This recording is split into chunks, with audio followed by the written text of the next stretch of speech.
Thank you sir.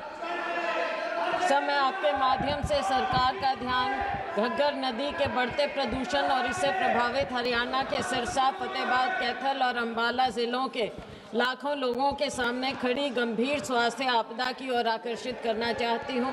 Ghaggar नदी के जल में प्रदूषण खतरनाक स्तर पर पहुँच चुका है और CPCB के मापदंड के मुताबिक भी ये कई गुना ज़्यादा हो चुका है। सर, ये प्रभावित ज़िले और गांवों में कैंसर और हेपेटाइटिस C का तेज़ी से बढ़ना गंभीर चिंता का विषय है।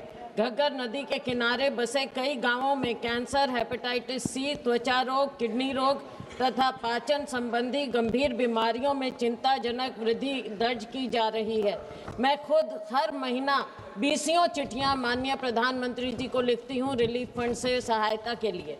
सर, सिरसा जिले में घग्गर नदी 169 किलोमीटर बहती है। इन गांवों में कैंसर के मामलों में लगातार बढ़ोतरी दर्ज हो रही है।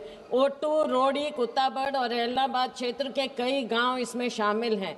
सर, प्रदूषित घग्गर का पानी न तो पीने योग्य है और न ही इसे सिंचाई योग्य माना जाता है, क्योंकि भाखड़ा नहर का पेयजल आज तक उपलब्ध नहीं हो पाया है, जिससे ग्रामीणों को भूजल या नदी के आसपास प्रदूषित जल स्रोतों पर निर्भर रहना पड़ता है।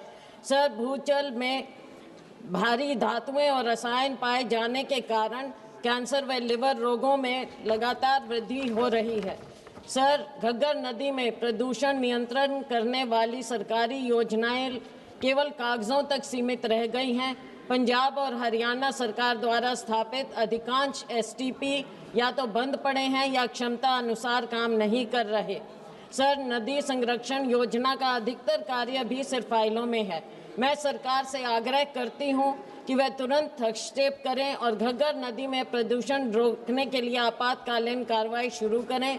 सिरसा, फतेहाबाद, कैथल और अंबाला जिलों के प्रभावित गांवों में व्यापक जल गुणवत्ता सर्वे कराया जाए।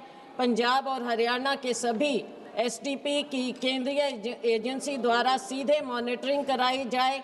नेशनल रिवर कंजर्वेशन प्लान के तहत विशेष वित्तीय व तकनीकी पैकेज जारी किया जाए और सिरसा जिला के घग्गर किनारे के गांवों को तुरंत भाखड़ा नहर का पेयजल उपलब्ध कराया जाए, ताकि कैंसर और गंभीर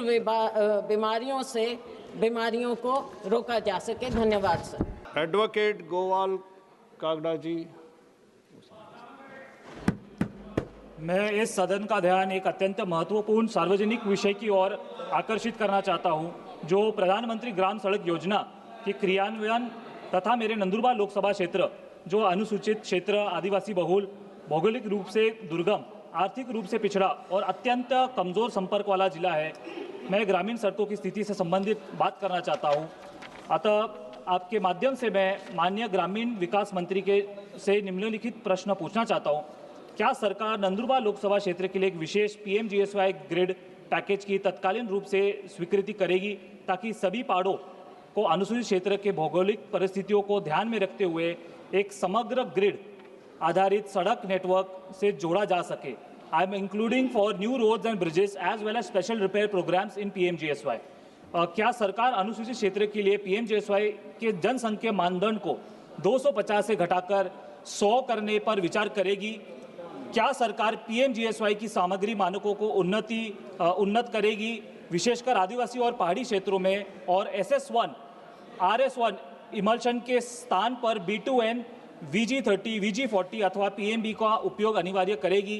क्या मंत्रालय बिटुमिन परतों के लिए हॉट मिक्स तकनीक को अनिवार्य करेगा, ताकि ग्रामीण सड़कों की समयपूर्व खराबी रोकी जा सके, विशेषकर उन इलाकों में जहां ग्रामीण सड़कों भारी यातायात वहन करती है? क्या सरकार मैकेनिकल एम्पेरिकल डिजाइन, अनिवार्य CBR प्रशिक्षण, सॉइल स्टेबलाइजेशन, बेहतर ड्रेनेज और प्रदर्शन आधारित रख रखाव अनुबंधों को लागू करेगी? क्या सरकार उन घने जंगलों और पहाड़ी क्षेत्रों जैसे नंदुरबार में डिजिटल प्रणालियों के साथ अनिवार्य भौतिक निरीक्षण को लागू करेगी? There are forest clearances which are pending in my Shirpur Tehsil. There is Batwapada area which has been pending for a very long time. I think that needs to be cleared. Last point, माननीय सभापति महोदय, ग्रामीण क्षेत्रों के लिए सड़कें विकास की रीढ़ होती है।